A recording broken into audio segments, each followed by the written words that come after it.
मद्याचा म्हणजे मधाचा. नाहीतरी एक जणांनी असंच वाटलं मद्याचा म्हणल्यावर ते मला ते समुद्र परवडतोय आपल्याला. मद्याचा आहे का नाही. म्हणजे शिराचा सागर द्याला उपमन दिला देवाने निदान आपल्याला मद्याचा तरी द्यायला पाहिजे आहे का नाही. म्हणून अरे त्या मद्याचा नाही देऊ, मद्याचा म्हणजे मद्याचा म्हणजे मधाचा गोड सागर त्याला काय म्हणते. एक जाणावा घृताचा, एक आहे घृताचा सागर त्या ठिकाणी म्हणजे दह्याचा. एक निखळ दह्यांचा, घृताचा तुपाचा, एक निखळ दह्याचा सागर आहे. एक उसाच्या रसाचा, एक सागर उसाच्या रसाचा आहे आणि एक शुद्ध जळाचा.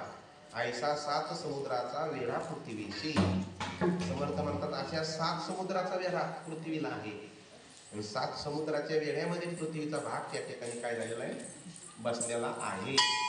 म्हणजे पृथ्वीपेक्षा आप तत्व काय आहे तर मोठं आहे.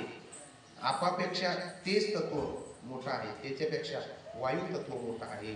अशा पद्धतीनं वाऱ्यापेक्षा नाना वल्ली भूम स्नाना तोमराचे रस मद पारा अमृत विष मिळवून आप. महाराज या झाडामध्ये जो रस असतो हा काय आहे, आपाचाच भाग आहे. पारा आहे, अमृत आहे, विष आहे. नाना रस स्नेहा देखील जळावे सारथ आणि शीतळ झाला आपाचा संकेत. अशा पद्धतीनं असणारा आप सगळ्यामध्ये त्या ठिकाणी भरून उरलेला आहे. बघा आता वायू तर त्या ठिकाणी सांगतात चळण वळण प्रसारण निरोध आणि आकोचन सकळ जाणावा पवन चंचल रूपी. वारा त्या ठिकाणी जो आहे ना तो चंचल रूपी त्या ठिकाणी वारा आहे. वाऱ्याचं जे प्रमाण आहे ते चंचलत्व त्या ठिकाणी प्रमाण आहे.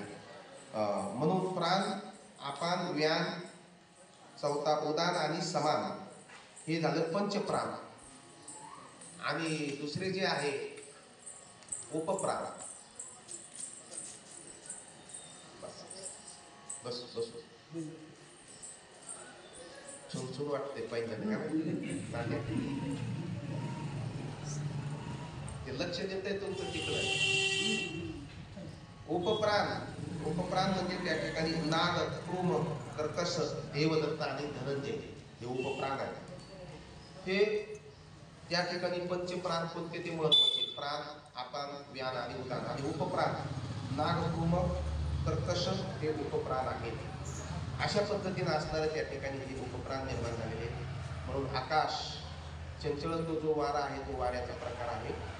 आकाश आणि वायू आणि आकाश. आकाश मात्र सगळीकडे त्या ठिकाणी भरून गेला आहे. तर आकाशाचं सांगत असताना आकाश सर्वत्र व्यापक आहे. महाराज आकाश कुठं नाही, सगळीकडे आकाश आहे.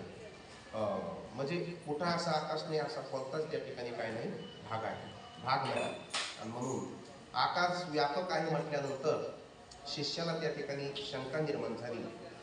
तर महाराज आकाश जसं व्यापक आहे ना तसं देवही व्यापक आहे. आकाशाला जर देव म्हटलं आपण तर काय हरकत आहे. तर सांगितलं तसं नाही बाबा, आकाश देव होऊ शकत नाही. कारण आकाश मायेपासून निर्माण झालं आणि माया ही परमात्म्यापासून निर्माण झालेली आहे. म्हणून आकाश जरी व्यापक व्यापक व्यापकत्व फक्त एक गुणी आकाशाकडे, पण देवत्व हा गुण त्याच्याकडे त्या ठिकाणी येणार नाही. आकाश तमगुणाचा प्रकार आहे आणि देव म्हणजे 3 गुणातीत आहे.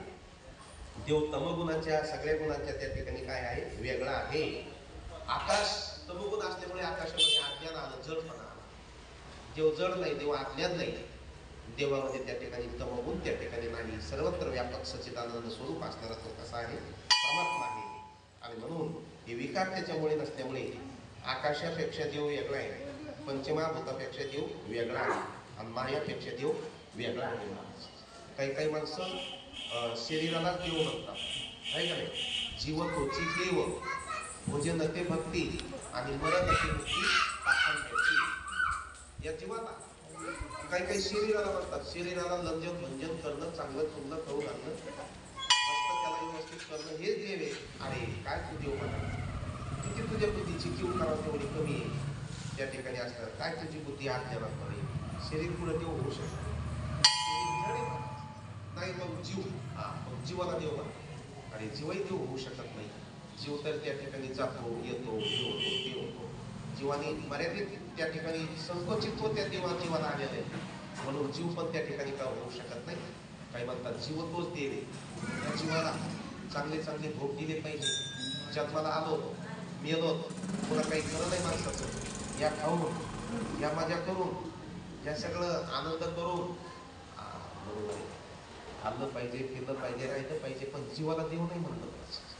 कारण जीव हा त्या ठिकाणी जीव नाही, जीवापेक्षा वेगळा जो काही आहे आत्मा आहे तो त्या ठिकाणी काय आहे, देव आहे.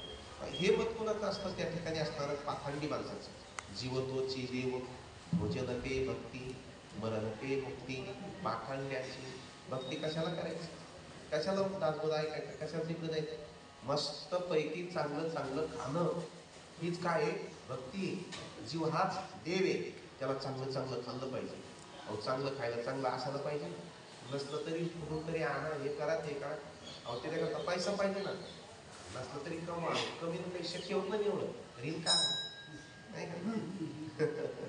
ऋणम कृत्वा घृतम पिबत बसली भूतस्य देयस्ते पुनराकृता गमः. ऋण काढा, दूध प्या, दही खा, त्या ठिकाणी असणारा तूप खा. मी तरी दही तूप सांगितले. ऋणम काढा, चांगलं चांगलं खा. आणि अशा पद्धतीनं मग म्हणजे हीच देवा त्या जीवाची काय भक्ती आहे. आणि म्हणजे मुक्ती, मेलं की मुक्तीची मुक्ती. मुक्ती म्हणजे काय वेगळी आहे का, मेलं म्हणजेच मुक्ती आहे. पण महाराज हे मत शास्त्राचं नाही बरं का. म्हणून अशा पद्धतीने ते जीवाला देव मानत असल्यामुळे ते जीवासाठी सगळ्या गोष्टी करतात. जे त्वचेला बरं वाटत ते स्पर्शी विषय आणतात, डोळ्याला जे बरं वाटतं त्याच्या पाठीमागे ते धावतात, जिभेला बरं वाटत ते पद्धतीनं त्याला ते अर्पण करतात. जीव त्याला भोजन करणं ही भक्ती आहे. आणि मुक्ती मेलं की मुक्ती आहे. आणि ते रीत काढलेलं का गेल्या कोण विचारतंय ते गेलं. अशा पद्धतीनं हे पाखंड्याचं मध्ये महाराज पण त्या ठिकाणी असतात. मेलं एवढं मुक्ती नाही, मेल्यानंतर पुनरागमन त्या ठिकाणी असणार आहे. रीत काढलेलं रीन वैर हत्या, रीत काढण्याला चुकत नाही, कोणत्या ना कोणत्या जन्मात त्याला करावं लागतं. वैर आहे ते वैर चुकत नाही, हत्या एखाद्याची केलेली ती चुकत नाही. म्हणून पुन्हा त्या ठिकाणी माणसाच्या गतीला माणसाला पुन्हा पुन्हा त्या ठिकाणी आहे. अशा पद्धतीनं त्या ठिकाणी. आणि म्हणून आकाश म्हणजे देव नाही, शरीर म्हणजे देव नाही, जीव म्हणजे त्या ठिकाणी देव नाही. तर हे सगळं पंचमहाभूत त्या ठिकाणी वेगळे परमात्मेपेक्षा. हे कधी कळतं महाराज, हे सगळं एकत्रित झालेलं आहे पण हे सगळं एक नाही. हे सगळं एकासारखं दिसतं आपल्याला. खऱ्या खोट्या खऱ्यासारखी बहुती परीक्षेवंत निवडती. खोटं खरं एक झालेलं आहे पण परीक्षेवंत त्याच्यात निवडतात. हिरा आणि गारा एक दिसतील आपल्याला, पण जे काही त्या ठिकाणी हिऱ्याचे परीक्षावंत आहेत ना, त्या गारातून हिरा वेगळे घेतात. अशा पद्धतीनं असणारा त्या ठिकाणी पाणी मृग जेव्हा एक दिसतंय पण परीक्षावंत त्या ठिकाणी असणारं पाणी वेगळं काढतात. दूध आणि त्या ठिकाणी पाणी एकत्र झालेलं आहे, परंतु राजहंस त्याच्यातून काय करतो, वेगळं त्या ठिकाणी काढीत असतो. अशा पद्धतीनं असणारं खऱ्या खोटाचा निवाडा जर कोण करत असेल तर ते संत त्या ठिकाणी करतात. सगळं हे एकत्र कालवलेलं आहे पण त्याच्यातून वेगळं काढण्याचं त्या ठिकाणी असणारं काम संत करत असतात. दुधासारखा जळवूस भासे निवडून जाता राजहंसे. त्या ठिकाणी ते एक पद्धतीनं ते भासत असतं, पण राजहंस पक्षी त्याच्यातून वेगळं त्या ठिकाणी काढत असतात. आणि म्हणून वस्तू सगळं एक दिसतं. म्हणून अशा पद्धतीचं जे काही आपल्याला न्याय निवाडा करून देतात तर कोण देतात, संत देतात, साधू देतात, सद्गुरू देतात. सकळ माया गथा गोवी संत संघ हे उडवावी. महाराज माया वेगळी आहे, पंचमहाभूत वेगळे, शरीर वेगळे. शरीरापेक्षा मायापेक्षा पंचमहाभूतापेक्षा परमात्मा वेगळा आहे. पण हे सगळं त्या ठिकाणी याचा न्याय निवाडा, पाणी दूध हे कोण करून देतं तर राजहंस रूपी त्या ठिकाणी संत आपल्याला हे करून देतात. संत काय करतात, आपल्याला त्या मोक्षाची पदवी संत समागमाने त्या ठिकाणी प्राप्त होत असते. म्हणून संत समागम दारा हरी भजने करा, संत समागमे करावी तातडी.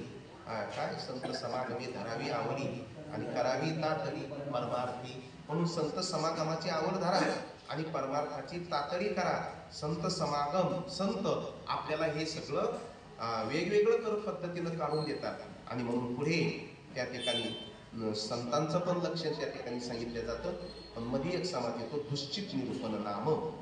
पण संत समागम धरण्याच्या अगोदर आपल्या मनामध्ये जे दुश्चितपणा आहे त्या ठिकाणी आपल्या मनातली जी काही भावना आणखी उद्भवलेली नाही ती भावना आपल्याला आडवी येते, दुश्चितपणा आडवा येतो. देवाकडे जाण्याकरता दुश्चितपणा आडवा येतो. दुश्चितपणा म्हणजे त्या ठिकाणी मी कसा जाऊ मंदिरात, इतरांपेक्षा मी जरा वेगळा आहे, मी कसा जाऊ संतांकडे कारण मी जरा वेगळा आहे, हे दुश्चितपणा. आणि मी कसा त्या ठिकाणी ऐकायला बसू दासबोध निरूपण, मी तर थोडा जरा वेगळा आहे. वेगळा म्हणजे काय काय 4 पाय आहेत का तुला त्या ठिकाणी, हा दुश्चितपणा. जे दुश्चितपणा आपल्याला संत समागमामध्ये येऊ देत नाही, जो दुश्चितपणा आपल्याला दासबोध ग्रंथ आपल्या हिताचं जे करू देत नाही ना, त्याला दुश्चितपणा म्हणतात. तो दुश्चितपणा समर्थ आपल्याला पुढच्या समासामध्ये सांगतात.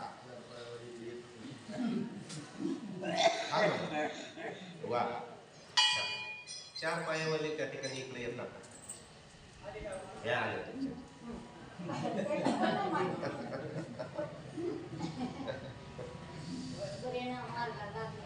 नाही नाही लागलेलीच आहेत, ते लागलेलीच आहेत, चांगलेच आहेत, चांगले लागलेलेच आहेत. 6वा दुश्चित निरूपण नाम श्रीराम समर्थ श्रीराम.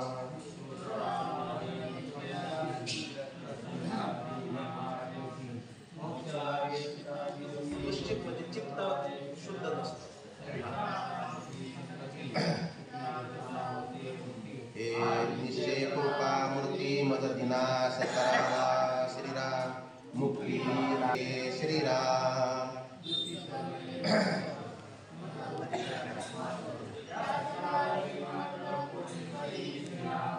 मनाच्या वारी श्रवणी बैसावी आवडी सावधपणे ओढी कार्य सारावा श्रीराम. अर्थ प्रेमे ग्रंथांतरे शोधून घ्यावे अभ्यंतरे. दुष्टितपणाने तरी पुन्हा श्रवण करावे श्रीराम. अर्थांतर पाहिल्या विन उगेची करी जो श्रवण तो श्रोता नवे पाषाण मनुष्य वेशे श्रीराम. येते श्रोते मानितील सीन आम्हास केले पाषाण तरी पाषाणाचे लक्षण सावध ऐका श्रीराम. वाकुडा तिकडा फोडीला पाषाण धरोनी नीट केला. दुसरे वेळेशी पाहिला तरी तो पैसाची आसे श्रीराम. काठीने कपली फोडीली हे मारुती नाही जळली. मनुष्याची बुद्धी जाणली तरी ते कुणा लागे श्रीराम.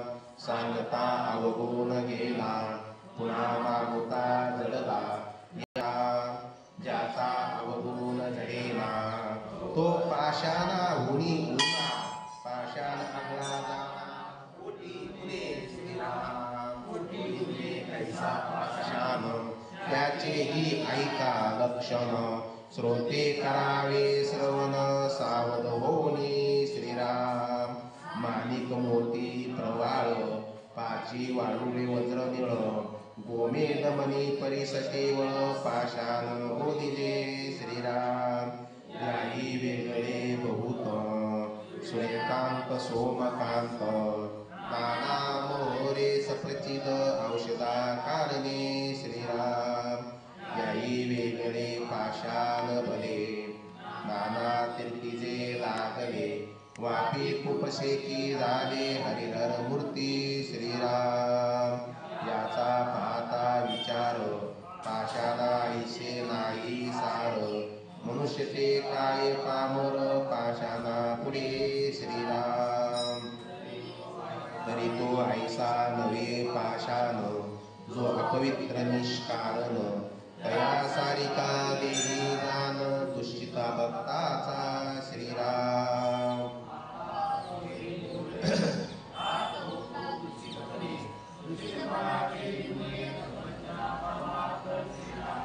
दुष्टितपणे कार्यनाशी दुष्टितपणे चिंता वसे. दुष्टितपणे स्मरण नसे चेनयक पाहता श्रीराम. दुष्टितपणे शत्रुघ्ने दूषितपणे जन्म मरणे. दूषितपणाचे निगुणे हानी होय श्रीराम. दूषितपणे नवे साधन दूषितपणे नगरे भजन, दूषितपणे नवे ज्ञान साधकाशीपणे नगरे जयो, दूषितपणे होय क्षेय आपल्या स्वहिताचा श्रीराम. दूषितपणे नगरे विवरण, दूषितपणे निरूपण हातीचे जाई श्रीराम. दूषित दशलाची दिसे परितो सतची नसे, चंचल चक्री पडिले असे मानस तयाचे श्रीराम.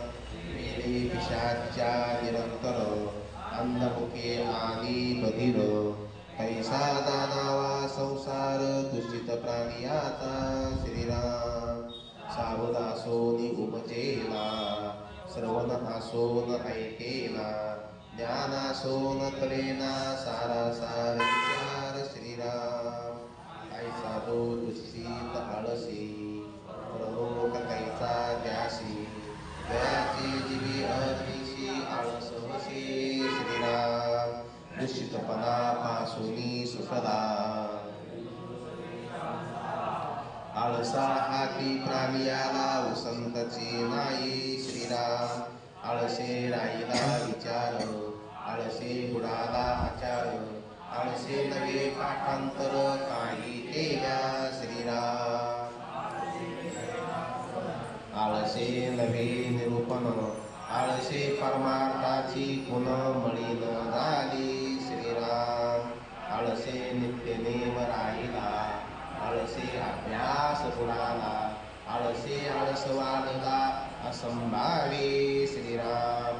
आळसे गेली धारणा धृती, आळसे मलिन झाली वृत्ती, आळसे विवेकाची गती मंद झाली श्रीराम. आळसे निद्रा वाढली, आळसे वासना विस्तारली, आळसे शून्यकार झाली सद्बुद्धी निश्चयाची श्रीराम. दूषितपणा सवे आळस, आळसे निद्रा विलास, निद्रा विलासे केवळ नाश आयुष्याचा श्रीराम. निद्रा आळस दूषितपण हेचे मूर्खाचे लक्षण, येणे करिता निरूपण उपजेची ना श्रीराम. हे तिन्ही लक्षणे जेथे विवेके कैचा असेल तेथे, अज्ञानास या परते सुखची नाही श्रीराम. सुधा लागताच जेविला, जेवणी उठता आळस आला, आळस येता निजला सावकाश जो श्रीराम. निजून उठताच दुःखित, कदा नाही सावचित, तेथे कैचे आत्महित निरूपणी श्रीराम. मूर्खटापाशी दिले रत्न, पिशाच्या हाती निदान, दूषिता पुढे निरूपण तया परी होय श्रीराम. आता असो हे उपपत्ती, आशंक्याचे कोणी गती, इतरा दिवसा होते मुक्ती सज्जनाचे संजय श्रीराम. ऐका याचे प्रत्युत्तर, संत संघाचा विचार ऐसा आसे श्रीराम. जो परिशेषी लागला, हे मोठा सागरी मिळाला, गंगे सरिते संगम झाला तक्षणी श्रीराम. सावध साक्षेपी आणि दक्ष, तयास तत्काळची मोक्ष, इतरास ते अलक्ष लक्षिले नवेची श्रीराम. एके शिष्य प्रज्ञेची केवळ, प्रज्ञावंता नलके वेळ, अनन्यास तत्काळ मोक्ष लाभे श्रीराम. प्रज्ञावंती अनन्य अनन्य, अनन्य भावात प्रज्ञा कोटी, प्रज्ञेविना न कळे, विश्वासे विन वस्तू ना कळे, प्रज्ञा विश्वासे तळे द्याभिमान श्रीराम. द्याभिमानाचे अंती, सहजी वस्तू प्राप्ती, संत संगे सद्गती, योगवचन श्रीराम. सावध साक्षेपी विशेष,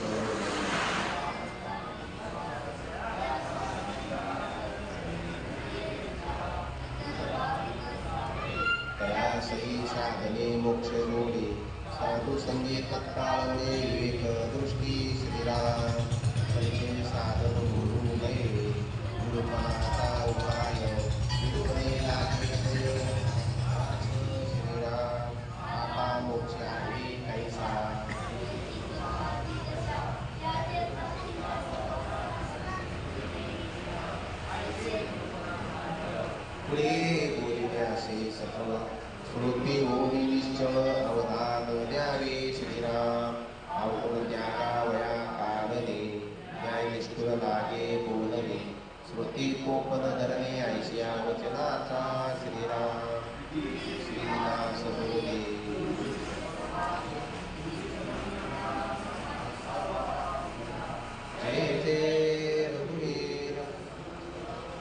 दुश्चित निरूपण आपल्याला सांगायला लागलेले आहे. दुश्चितपणा म्हणजे मनामध्ये त्या ठिकाणी अनेक प्रकारचे असणारे त्या ठिकाणी संशय, दुश्चितता.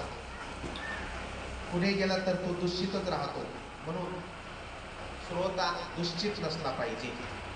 ज्ञानोबराय एवढे मोठे महाविष्णूचा अवतार, पण ते म्हणजे जर समोर श्रोता जर दुश्चित बसलेला असेल, रस वितुळल्या जातो, आहे का नाही? श्रोता दुश्चित तरी वितुले मांडला रसू.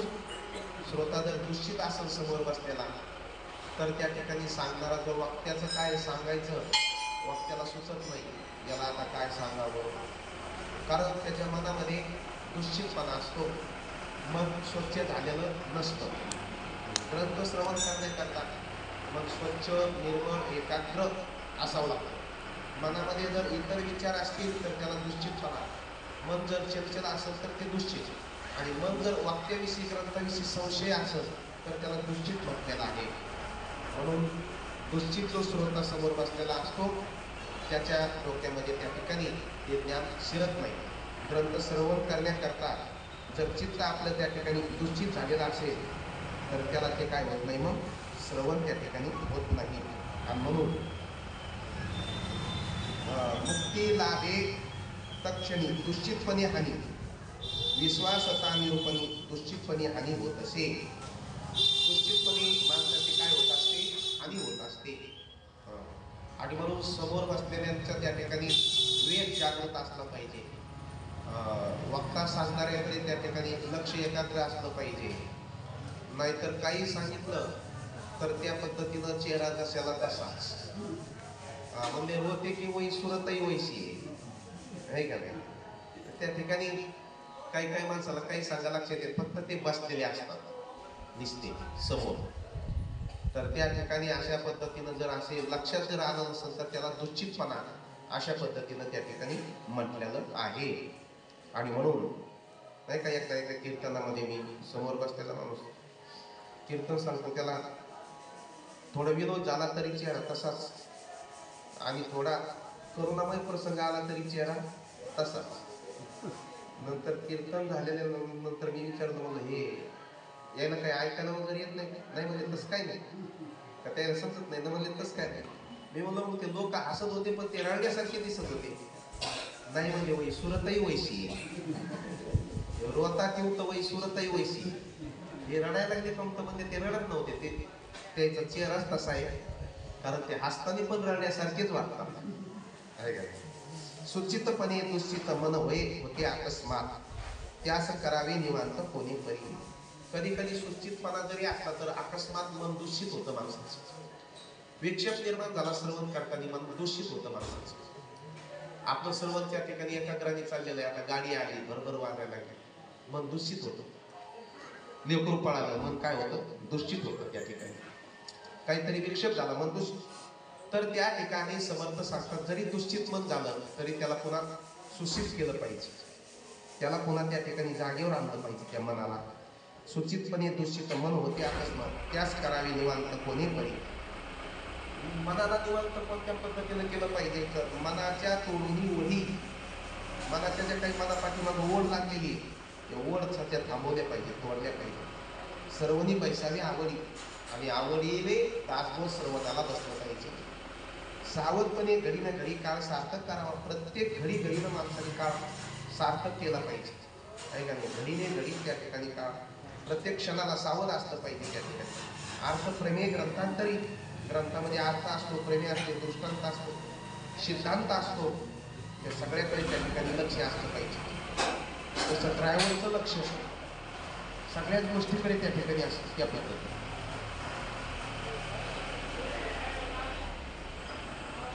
अशा पद्धतीनं त्या ठिकाणी असतं. ड्रायव्हर म्हटल्यानंतर त्याला स्टेरिंग सांभाळावं लागते, त्याला त्या ठिकाणी असणारं गिअर टाकावं लागतो, त्याला क्लच दाबावं लागतं, ब्रेक दाबावं लागतं, आणि समोरही पाहावं लागतं. सगळ्या गोष्टी या एकाच टायमाला त्या ठिकाणी करावं लागतात. तर समोर बघणं, स्टेरिंग सांभाळणं, आहे का नाही?